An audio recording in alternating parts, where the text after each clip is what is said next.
Yeah. So then how does an organization, what did you guys do to shape the values to make sure that they proliferated into the DNA, the fabric of who you guys were? Because what I think about is, what are our skills? What are the things we focus on? What are our, in everyday lives, or our processes? Because it just wondering if we're not focusing on all the right skills to enable us to behave in alignment with our values. And here's where I'm coming from. This is clunky, but I was talking to a mentor of mine, and he's this really cool, he's a neuroscientist. He's this like super out there guy. And he was saying, Ben, you know what the problem is? And I was like, what? He goes, it's not the will and the desire to do things typically in life with our behaviors. It's the how to. Mm-hmm. Right? Yeah. We all How follow. do you make it really? Okay. Well, so then there's so many different ways that I can go with that. Let me learn a few different. First, to go back at, I have some specifics at Tableau, but before I go specifics at Tableau, just to give us specifics that just happened in this past week. So as you mentioned, I teach this go-to-market strategy course at University of Washington to the MBAs.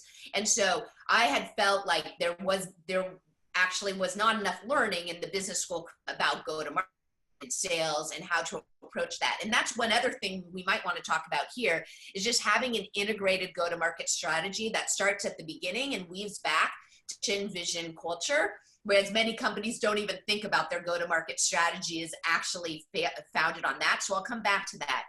But in this class, I ran the whole MBA course, and I had a whole bunch of speakers come in. So these guest speakers were CROs, presidents of public companies, private companies, people that were really known for creating really positive work and being very successful in their sales and go-to-market.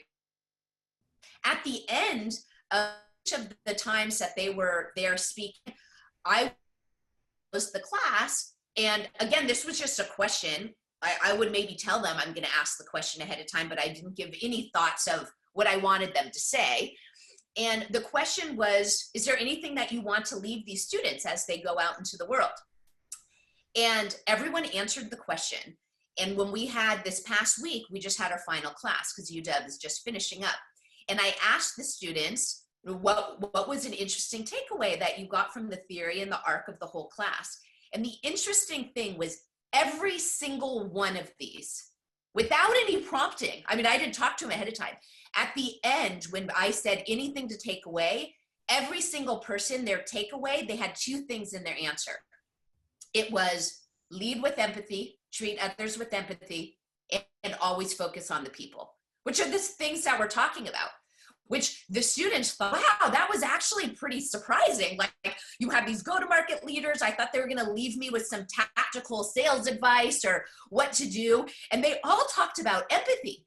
And if you think about it, each of our jobs, but especially in sales, or you in marketing or in anything that you do, I mean, in sales, it's all about being able to hear other people's story, being able to be engaged and present, to hear what's important to the other folks so that you can help to get them to a better situation. You can help to solve their problem, address their challenges. And how can you do that if you're just leading with, oh, I'm a vendor and I'm going to try to push my wares? That's not going to work. You need to lead with, I'm here to hear your story and how can I help? And it's all about leading with empathy and putting people first.